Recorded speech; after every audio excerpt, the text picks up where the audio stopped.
দেখি আছে ছমাহমান দিয়া দুটা দিব নহ'লে আকৌ হৈ যায় দুদিন নকৰালে ইয়াক এটা কাম কৰক ইয়াৰ নিউৰলজিৰ প্ৰব্লেম হৈ আছে তাক চাৰ্জাৰী লাগিব আপুনি তাক একদম সোনকালে গুৱাহাটীলৈ মই লৈয়ে যাম মই কালিয়ে তাক ফোন কৰিব আপুনি কালিয়ে লৈ যাব আৰু অলপ কাপোৰ কানি লৈ যাব একেলগে যদি বাহিৰত লৈ যাব লাগে লগে লগে লৈ যাব মাককো লৈ আহিব হ'ব না এটা কাম কৰকচোন এওঁক লৈছোঁ নাম্বাৰটো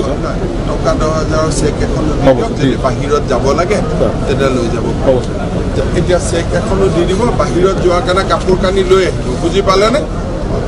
আৰু একেবাৰে মই বাহিৰত পঠাই দিম তাত ট্ৰিটমেণ্ট আগতে ক'ত ট্ৰিটমেণ্ট কৰাইছে এটা কাম কৰক মই তাক ঠিক কৰি দিছোঁ তাক এবাৰ গুৱাহাটীত লৈ যাব গুৱাহাটীত মেডিকেলত দেখুৱাই যদি তাক বাহিৰত লৈ যাব লাগে আমাৰ খৰচতে আমি গোটেইখিনি বুজি পালে ময়ে দেখুৱাই কিন্তু মই সেইটোৱে কৈছোঁ বাহিৰতে দেখুৱাই কোনোবাই ফোন কৰিব আপুনি এম্বুলেঞ্চ পঠাব আপুনি তাক গুৱাহাটীলৈকে লৈ বুজি পালে এইটো নাম কৈ দিম তাক নাম আৰু বাবা ঠিক আছে তো পঢ়া শুনা কৰি আছেনে নাই হাতটো দুৰ্বল হৈ গৈছে দুৰ্বল নাই মই গোটেইখিনি তাৰ নিউৰলজিৰ বেমাৰ হৈছে ইমান একো প্ৰব্লেম নাই ঠিক হৈ যাব এইফালে